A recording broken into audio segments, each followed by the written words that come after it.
Hi, in this video we'll be continuing with the C# tutorials. So I will be continuing with a lab here. So it's a lab, so using an array to hold a list of random lottery numbers. So I've set up the form here. So we've gone over creating some objects, so I'll try to just run through these fast. So I have a label here. So first label, second label, third label, fourth label, fifth label, and a button called generate button. So I know it doesn't look great. It's just for the purpose of code, just to practice the concepts and whatnot. So here we're here to practice arrays. So what we're going to do is we'll start with the code here.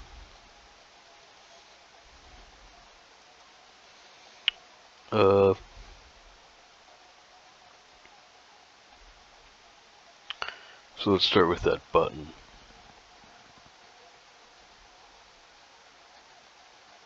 So we know how to set the name, right? So we could go generate. If writer would work, then we could do it. But so we could go generate. So generate button. Sorry about that. So sometimes my keyboard gets stuck. I have to click the bottom left Windows button, then it'll work. If that's glitching out for you, that's probably a way to fix it. So just click the bottom left Windows icon for a sec, then click back to writer and the keyboard should work again. What's wrong with that? It's not catching generate button. Let me just check that. I spelled it correctly, so let me see. GENERATEBUTTON. Okay, can't see the text. So here we'll just go, we'll call it, oh, there we go, stuck again. Generate button.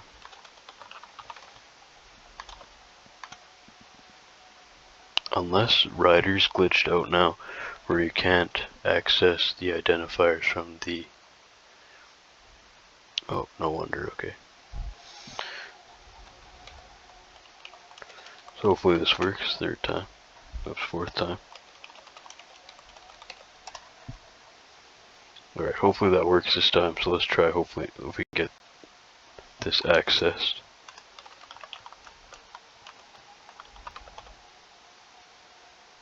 What the hell is going on here? It's not accessing that for some reason. Okay, let's go here. There we go, sorry. Okay, so it wasn't accessing it. It wasn't accessing it in the field area, so it was accessing it in the constructor. So generate button, we know that we can go dot name points to, we could set it to generate button. We know that. Layout lab we'll be doing soon, so don't worry, that's why we're just using the designer for now. So this is going to need an event handler, so we'll have to go generate button dot click, because we want to click event, plus equals new event handler, right? Then here we'll say generate button underscore click. Now we'll go below the constructor, we'll say private void generate button underscore click. Takes parameter object sender comma event args e. There we go, that should work now. So then now we can do the click event. So when you click the button, what's going to happen? So here we'll define a local array, which we won't need an access modifier on it, because it's already a private method. So here we could have constant int size points to 5, for example. And here we could have an int array lottery numbers points to new int passing in size. Then here we could have a random object, random points to new random. Then we could fill the array with random numbers. So we could go for index points to 0, index, oops, sorry, we'll have an int here. For int index points to 0, index is less than lottery numbers dot length index plus plus. Whoops. Then here we'll go with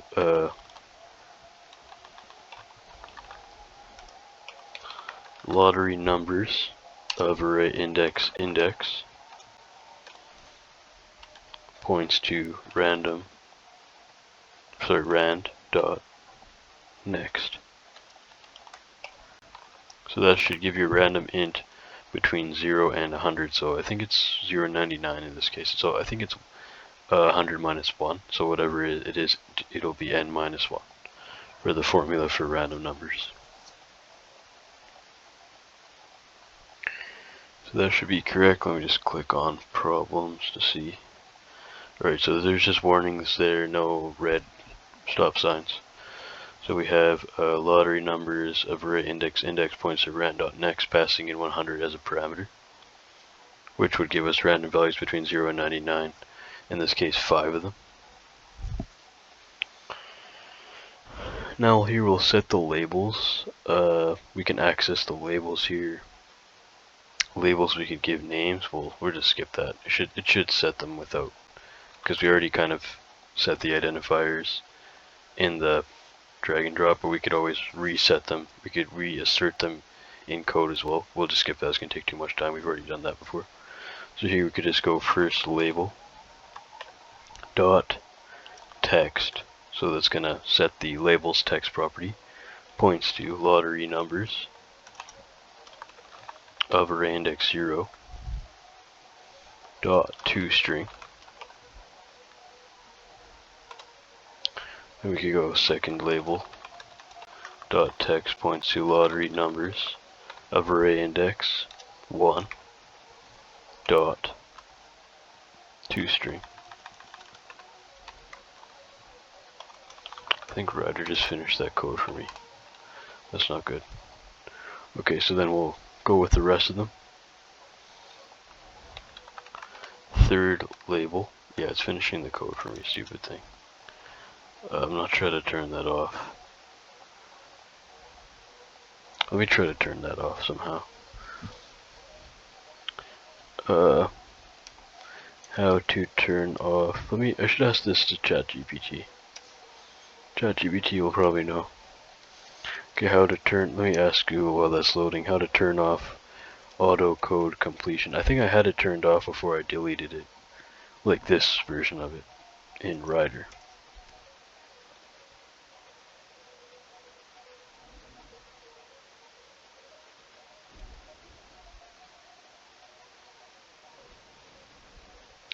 Let me ask GPT, because I got sometimes Google gives me stupid answers. Like it says you can disable this behavior by clearing cyclic scrolling in list on the appearance and behavior page. Why would it be that? So let me just try that. So I'll go Control Alt and S. Then I'll go to appearance and behavior. It's not appearance though, so I don't know why it's saying that. Then it says clearing cyclic scrolling.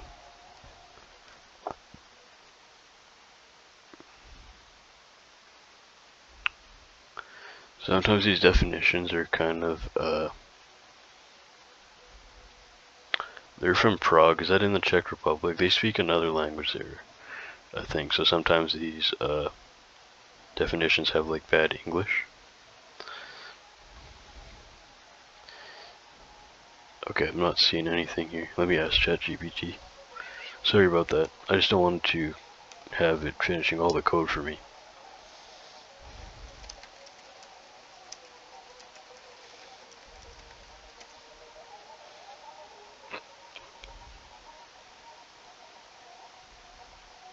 Here we go, finally a good answer. So we have open Ryder and go to file settings, or press once again Control Alt and S. In the left pane of the settings window, select editor, general, and then code completion. That sounds better. So editor, general, then code completion. Okay, now in the right pane, uncheck the auto pop-up code completion option.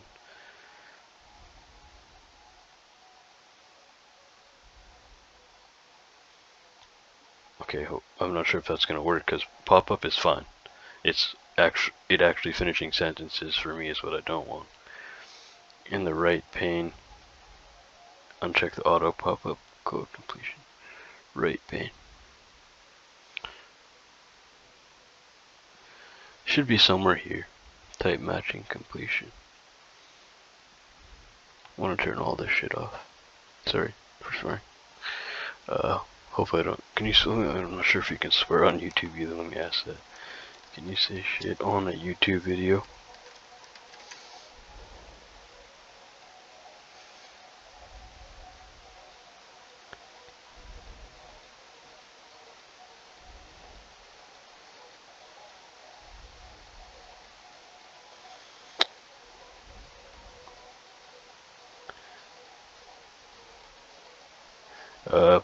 I'm not sure if you can actually do that.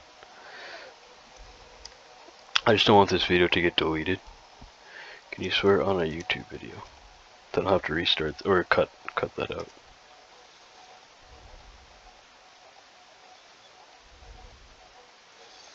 Apparently you can't.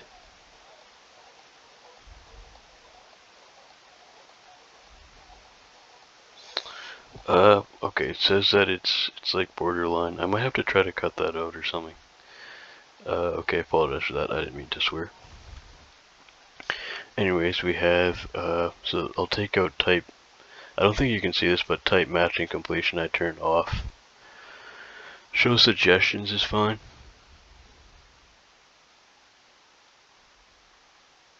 Enter inserts suggestion even if completion pop-up is not focused. No, I don't want inserts.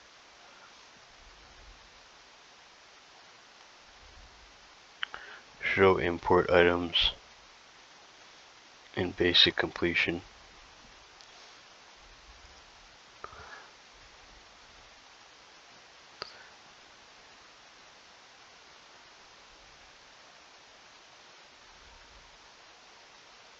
Do you have the script parameter info?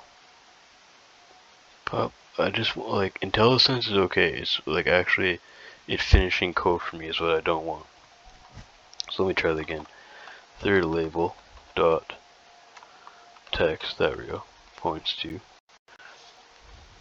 Should be alright. So we'll go with lottery numbers of array indexed 2.toString. They're like, code invest swears? We never hear him swear. Yeah, because I'm not allowed to, or else I'd be swearing all the time.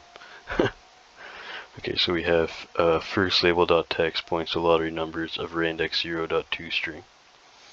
Then second label.text points to lottery numbers of array index 1.toString. Sorry, something's wrong with my mouse. So third label.text points to lottery numbers of array index 2.toString. Then we have, so third label, then we'll go with fourth label here. Fourth label dot text points to lottery numbers of array index 3.toString.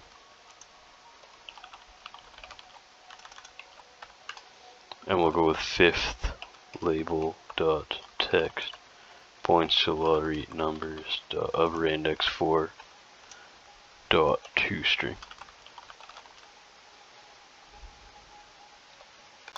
That should be good. First label dot text, second, third, fourth, fifth, and then 0, 1, 2, 3, 4.toString. That should be it. So let me run this and just explain to you guys what's going to happen. So it should just generate numbers in all the boxes, right? In all the text boxes. Sorry, no, these are labels, not text boxes, with a border property. I've set a border property. I was going to set that in code, which we can do one of them in a sec. Let's just let that run for a sec here.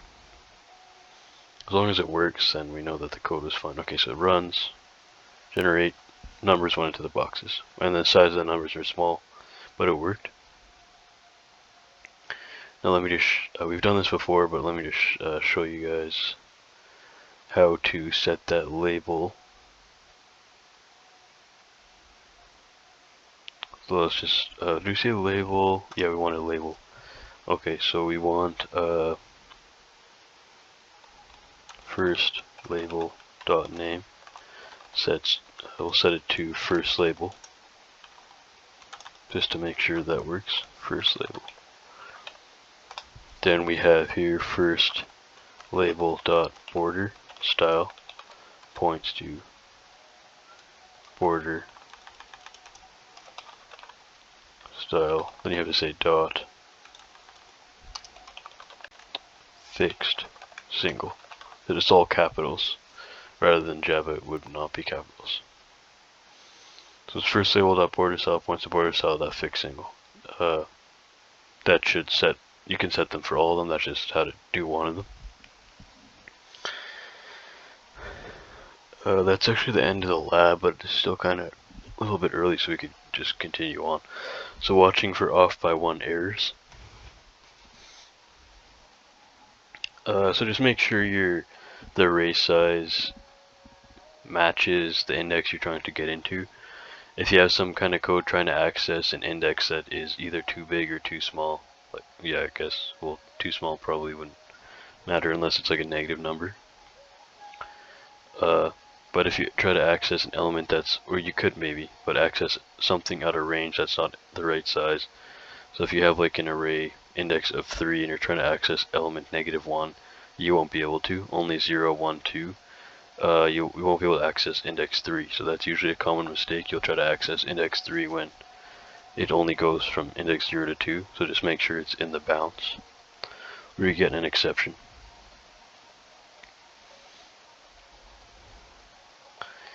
So actually we'll probably just leave it there, because in the next one we'll be getting into for each loops with arrays. So thanks for watching, guys. If you guys like the video, you can like and subscribe to support the channel for more programming and investing tutorials. In the next video we'll be going over the for each loop with arrays. What else? A comparison. I think reassigning, a little bit of object reference stuff, reassigning an array reference variable and object reference variable. And then we'll be moving on to working with files and arrays. So about halfway done at that point. So thanks for watching, guys. I'll see you guys in the next one. Take care.